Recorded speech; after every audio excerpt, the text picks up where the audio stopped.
محمد صلی اللہ علیہ وسلم. الحمدللہ الذی ہدانا لہذا وما كنا لنهتدي لولا ان هدانا الله. الحمدللہ الذی رفع السماء بغیر عمد وبسط الارض على ماء جمد وقسم الرزق في عباده ولم ينس احد. والصلاة والسلام على حبيبه من لا نبي بعد وعلى آله وأصحابه وأولياء أمته وأمته دائما أبد. أما بعد فأعوذ بالله من الشيطان الرجيم. بسم الله الرحمن الرحيم. شهر رمضان الذي أنزل فيه القرآن هدى للناس وبينات من الهدى والفرقان. فمن شهد منكم الشهر فليصم ومن كان مريضا أو على عدة فأيام أخرى. صدق الله مولانا العظيم.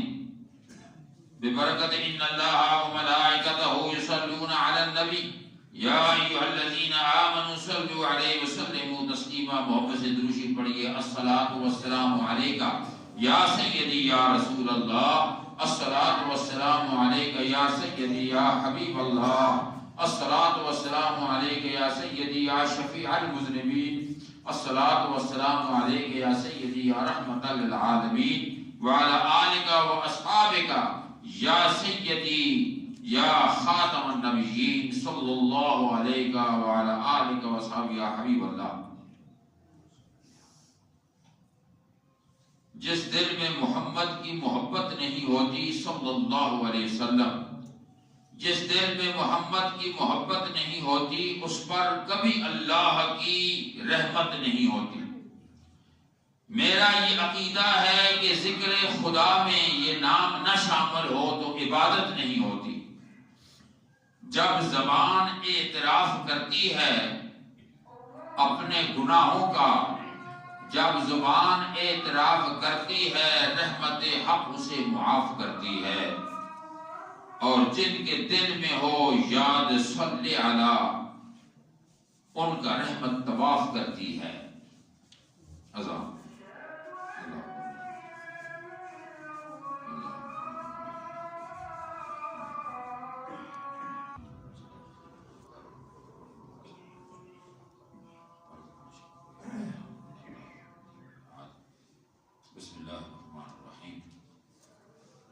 شهر رمضان الذي انزل فيه القرآن هدى للناس وبينات من الهدى والفرقان.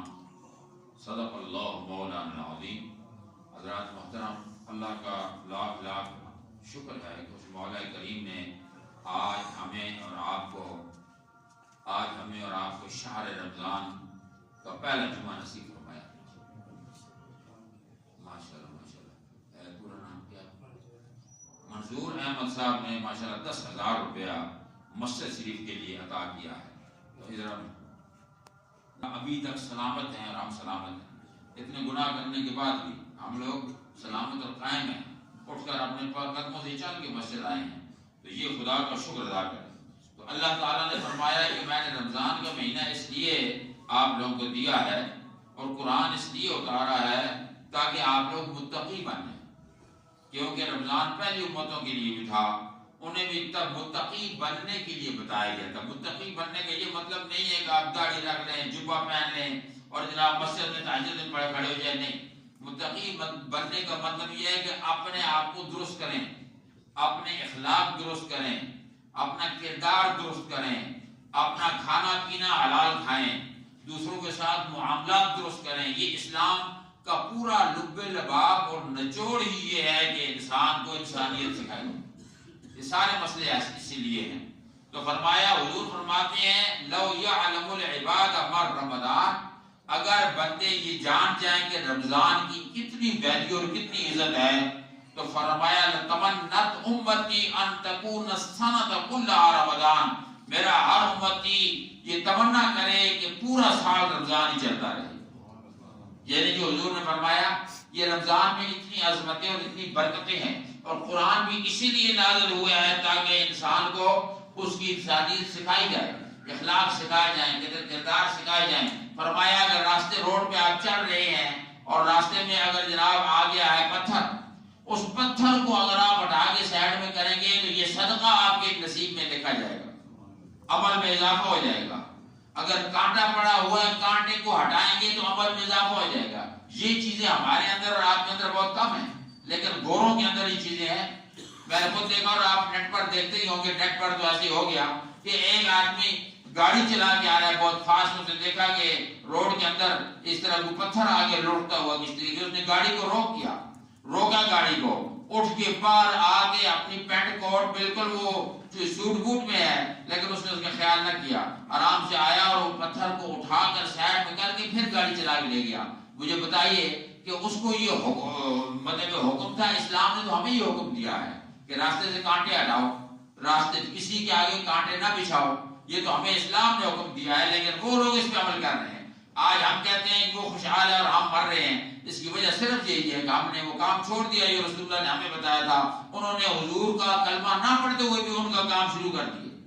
جب انہوں نے وہ کام شروع کر دیے، کوئی جانور رستے میں جناب مرا ہوا پڑتا ہے، اس کو اپنی گاڑی میں اٹھا کر ہاسپٹل لے جا کے ہزاروں رینڈ اور پاؤنڈ خرچ کر کے وہ اس کو جناب والا وہاں اس کا علاج کرتے ہیں اور پھر اس کے بعد گھر آتے ہیں۔ ہمارا حالت یہ ہے کہ ہمیں بندہ مرا ہوا رستے میں ہو تو اس کو ہم نہیں دیکھتے، بندہ گر جائے، اس کی ہڈی ٹوٹ جائے، وہ مدد کے لیے کیوں ہم ڈرتے ہیں کہ یہ جو گرا ہوا ہے یہ چور بھی ہو سکتا ہے، کیونکہ ہر بندہ ایک فراری ہے، وہ بھی چور ہو سکتا ہے۔ اور ایسے ہوتا بھی ہے، آپ نے دیکھا ہوگا کہ کئی لوگ ایسے لیٹ جاتے ہیں تاکہ آپ قریب آئیں تو آپ کو پکڑ لیں۔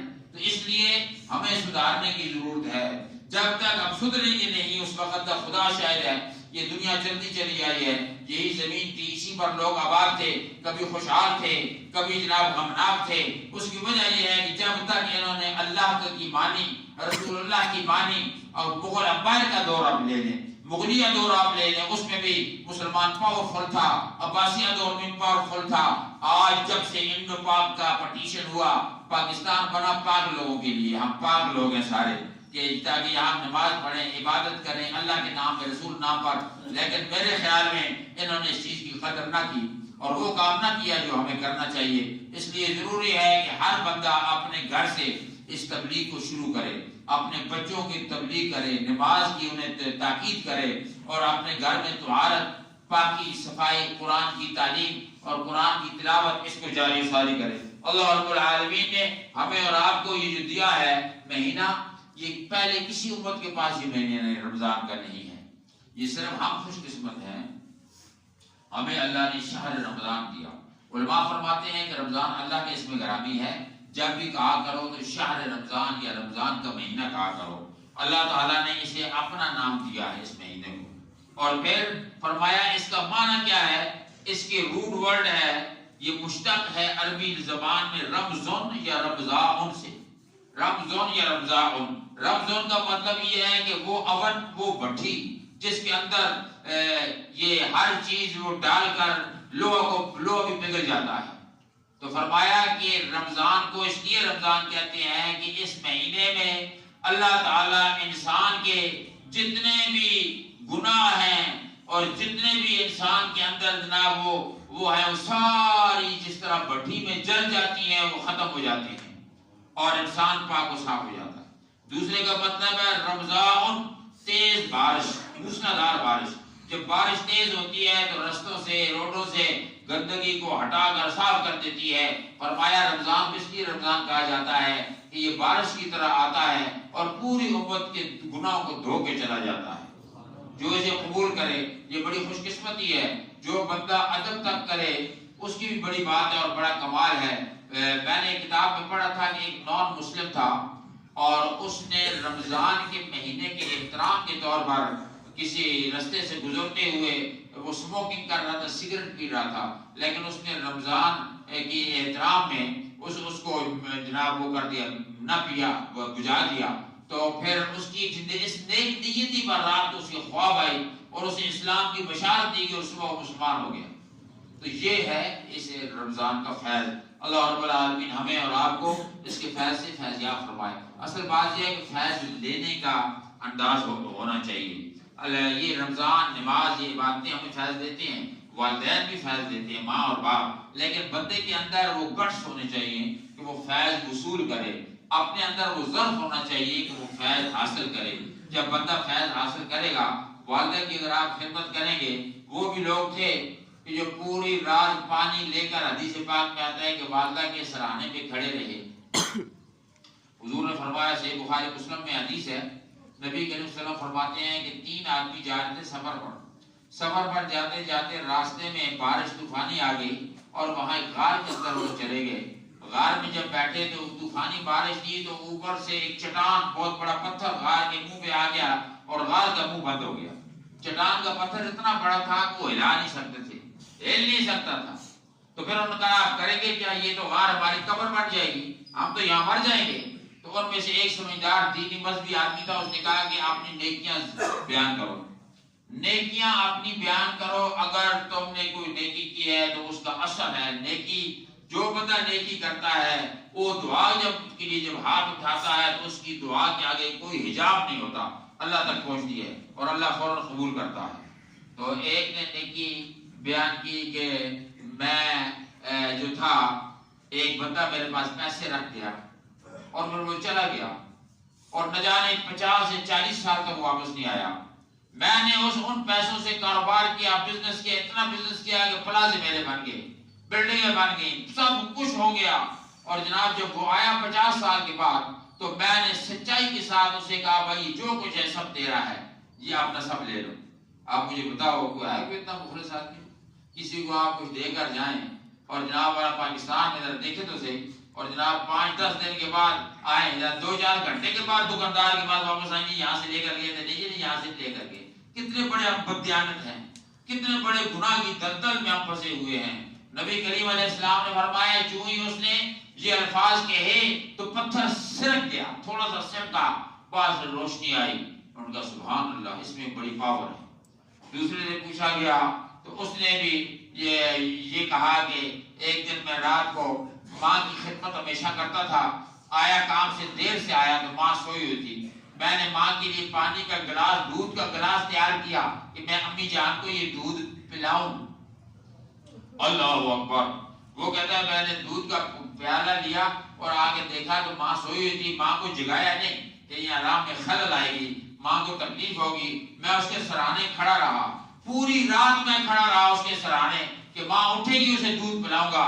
ماں جب صبح اٹھی فجر کی نماز کے لیے تو میں نے عرض کی اماں جی میں دودھ لایا ہوں آپ کے لیے، قبول فرمائیں۔ تو آپ نے ماں نے فرمایا بیٹا پوری رات کھڑے رہے ہو؟ اس نے کہا کہ جی اماں جی کیا کروں، آپ سوئی ہوئی تھی۔ اور ان کا جا اللہ تیرے پار کرے، اللہ تیرے رحم فرمائے۔ تو یہ میں نے یہ عمل کیا۔ عمل بڑا چھوٹا سا ہے، یہ محبت والا عمل ہے۔ اس کا کہنا تھا کہ اس غار کے آگے سے پتھر ہٹ گیا۔ تو عرض کرنے کا مقصد یہ ہے کہ عمل ہوتا ہے چھوٹا لیکن نیت ہوتی ہے خالص۔ انما الاعمال بالنیات، عملوں کی دار و مدار نیت پر ہے۔ اپنی نیت کو درست کیجئے، اور جب اپنی نیت درست کریں گے تو یقین فرمائیے کہ یہ رمضان ختم ہونے سے پہلے آپ عروج کی زندگی میں آ جائیں گے، پریشانیاں آپ کی خوشیاں بن جائیں گی۔ آپ خود حیران ہوں گے کہ میرے ساتھ ہوا کیا اور کیسے ہوا۔ اللہ کے حبیب نے فرمایا اولھا رحمت، اس رمضان کے پہلے 10 دن رحمت ہے، یہ رحمت کا عشرہ ہے، رحمت برستی ہے، اور رحمت ایسی ہے کہ برستا نہیں دیکھ کر ابر رحمت۔ ابر رحمت جب برستا ہے نا، وہ یہ نہیں دیکھتا کہ میں پھول میں برس رہا ہوں یا گندگی میں برس رہا ہوں، وہ یہ نہیں دیکھتا کہ میں پتھر میں برس رہا ہوں یا درخت میں برس رہا ہوں۔ جب رب کی رحمت برستی ہے تو خوب برستی ہے اور ہر ایک پہ برستی ہے۔ فرمایا اس پہلے 10 دنوں میں جو لوگ چھوٹے گناہگار ہیں، جنہوں نے گناہ کبیرہ نہیں کیے، گناہ کبیرہ ہے شراب پینی، زنا کرنا، سود کھانا، ماں باپ کی نافرمانی اور ماں باپ کو اذیت دینا، اس طرح کے بڑے گناہ ہیں، دوسرے کا حق دبانا۔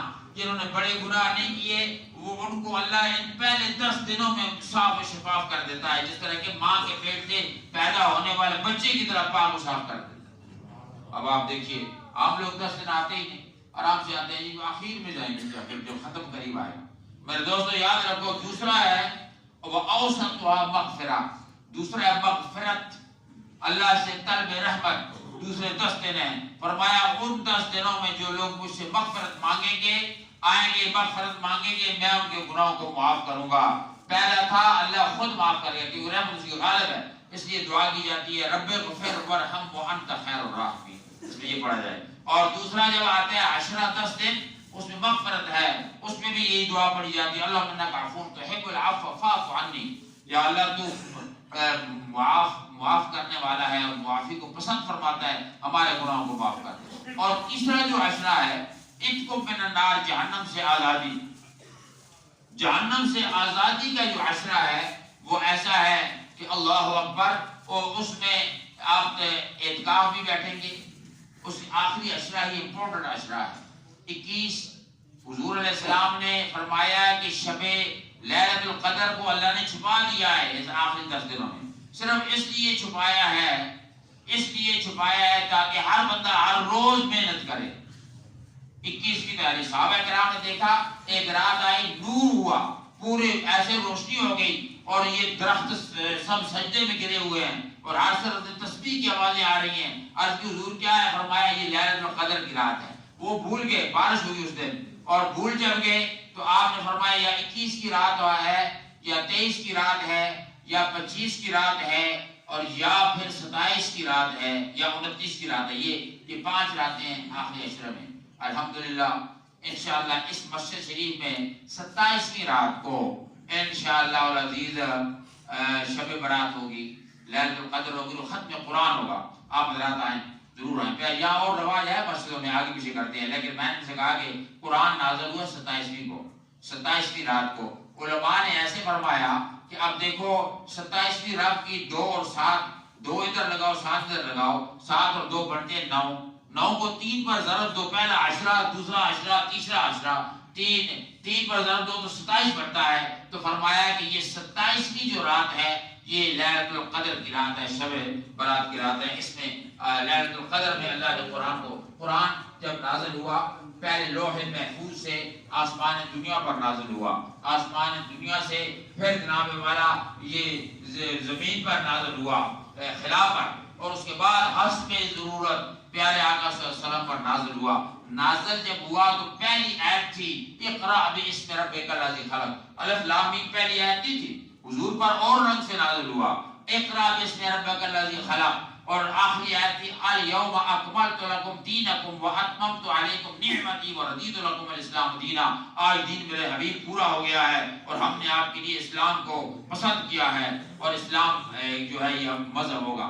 تو کہنے کا مقصد یہ ہے کہ اس طرح نازل ہوا، لیکن لوح محفوظ والا قرآن ہمارے پاس آ گیا ہے۔ پہلے سورۃ فاتحہ ہے، اس کے بعد الف لام میم، اور اخیر میں وہ سورۃ الناس ہے۔ تو حضرات محترم آپ اس سے فائدہ اٹھائیں، کیونکہ وقت بڑا کم رہ گیا ہے اور زندگی کا کوئی پتہ نہیں کب دنیا سے روانگی ہو جائے۔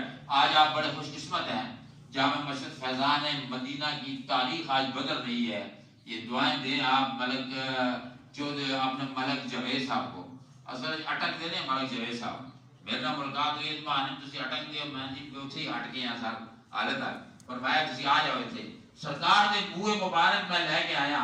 لیکن میرا یہ چیلنج ہے کہ اگر آپ میں سے کوئی بندہ بھی سخت مصیبت میں پھنسا ہوا ہے اور اتنی بڑی مصیبت ہے کہ وہ ٹلنے کا نام نہیں لے رہی، خواہ بیماری ہے، خواہ سوشل مصیبت ہے، پہلی نظر آپ بارے مبارک کا پڑھتے ہوئے ایمان سچائی کے ساتھ وہ دعا کریں، دل میں نیت کر لیں خدا شاید ہفتے میں مصیبت نہ آپ کی ٹل گئی تو مجھ سے آ کر آپ جرمانہ وصول کریں، اس لیے کہ میں نے آزمایا ہے۔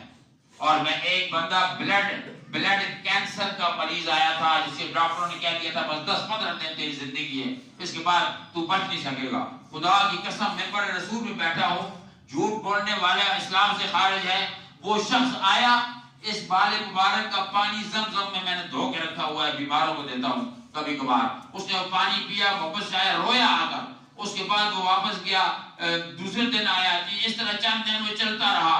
2 ہفتے کے بعد پھر ڈاکٹر کے پاس گیا، وہ حیران ہو کر پوچھتا ہے یار تو اور تک زندہ ہے؟ اب تو زندہ ہے اور تک؟ اس آگے جی میں ٹھیک ٹھاک ہوں۔ پھر آگے آؤ آپ ٹیسٹ کرتے ہیں، ٹیسٹ کیا تو بلڈ کینسر نہیں تھا۔ اس نے کہا تو نے کیا کام کیا ہے تیرا بلڈ کینسر سر سے ختم ہو گیا ہے؟ اس نے کہا خدا رسول اللہ صلی اللہ علیہ وسلم کے منہ مبارک کا غسالہ زمزم پانی پیا ہے۔ اس نے کہا بس یہی ہے، یہ نبی کے وسلم کو پوچھتے ہیں، حضور نے خود اپنی امت کے لیے یہ بال مبارک بانٹے ہیں۔ حدیث پاک میں آتا ہے حضرت طلحہ کو بلایا، فرمایا یہ بال مبارک لو اور تقسیم کرو۔ جب یہ اجابت ہوتی تھی آپ کا بال بار زمین پہ نہیں گرا. وہ صحابہ کرام خاندان در خاندان چلتا آیا. میں جب ساؤتھ افریقہ گیا وہاں بر اعظم افریقہ کے لوگ 12 ربیع الاول کی رات کو وہاں زیارت کے لیے آتے تھے. انہوں نے مجھے کہا حضور یہ مکہ مکرمہ سے آیا ہوا بال مبارک ہے, کافی سارے تھے, اور یہ زیارت کے لیے آتے ہیں, آپ اس موضوع پر تقریر کریں فضیلت پر. وہ میں نے بیان کیا, اتنے لوگ تھے, رش تھی 6000 آدمی. تو وہاں جمعے میں مطلب ہوتا تھا عام, لیکن بہت دور دراز سے لوگ آئے, انہوں نے زیارت کی. اس کے بعد جس شخص نے لایا تھا وہ اسی علاقے رہنے والا تھا, سید عبد المنعم بازی اس کا نام ہے, ڈربن کا رہنے والا ہے, پتہ نہیں اب زندہ ہے یا نہیں. اس کو میں نے گھر لے گیا, میں نے کہا یار مہربانی فرماؤ, مجھے اور کچھ نہیں چاہیے, مجھے اس میں سے آپ 3 بال مبارک عطا فرما دیں. تو اس نے کہا میں گھر جاؤں گا, گھر میں مشورہ کروں گا, اس کے بعد ہم وہ استخارہ کریں گے. پھر انہوں نے مشورہ کیا, رات کو خواب میں استخارہ کیا, اور خواب کے اندر ماشاءاللہ انہیں خواب آئے کہ عطا کر دیے جائیں. تو یہ میں وہاں سے لے کر آؤں. ان بال مبارک کو بریلی شریف کے مفتی اختر رضا میرے پاس آئے تھے, سید حسین الدین شاہ صاحب یہاں کے ہیں, انہوں نے ان کی زیارت, جتنے بھی علماء, شاہ محمد نورانی صدیقی, یہ جتنے وہاں آتے تھے سب ان کی زیارت کرتے تھے. آپ خوش قسمت ہیں, آپ جمعے کے بعد آپ جائیں گے نہیں, جمعے کے بعد آپ فوری طور پر انشاءاللہ العزیز صلاۃ والسلام کا ایک شعر پڑھیں گے, حضور پر درود اور قصیدہ بردہ کا ایک شعر پڑھ کے اس کے ساتھ ہی آپ ان بوئے مبارک کی آپ زیارت کریں گے, اور زیارت کرنے کے بعد ایک مختصر دعا ہوگی, اس کے بعد آپ لوگ گھر جائیں گے, اور اس کے بعد پھر ختم خواجگان جو طریقہ ہوتا ہے وہ انشاءاللہ ہوگا. مجھے امید ہے کہ آپ حضرات اس یونیک اور اس جناب والا گولڈن چانس کو مس نہیں کریں گے. جو گولڈن چانس جو نہیں کبھی کبھی ملتا ہے. میرے دوستوں اور بزرگوں, اس مسجد کو آباد کرو. اللہ تعالیٰ نے آپ پر بہت بڑی ذمہ داری ڈالی ہے, یہ مسجد ہے. اس مسجد میں اب 3 مواقع آ گئے. پہلی چیز یہ جو حفاظ کرام قرآن پڑھتے ہیں, ان کی ہمیں خدمت کرنی ہے. آپ کی تنخواہیں, آپ کی پینشنیں 1.5-2 لاکھ روپے پینشنیں ہیں, اور یہ بیچارے مسکین 10,000-20,000 روپے سے گزارا کن کریں گے. میں تو باہر سے آج گیا, دولت وہاں سے بیٹھی جو بھی کرنا تھا, لیکن یہاں پاکستان میں تو کچھ نہیں ہے. اس لیے ان کی خدمت کرنی ہے, اور ایسی خدمت کرنی ہے کہ پورا اسلام آباد میں ڈنکے بج جائیں کہ جامع مسجد فیضان مدینہ علیہ نے کمال کر دیتا ہے. اے حافظہ کی خدمت ہے, پار بکسا پہ ہے, اس پیسے اس پاڑے ہیں.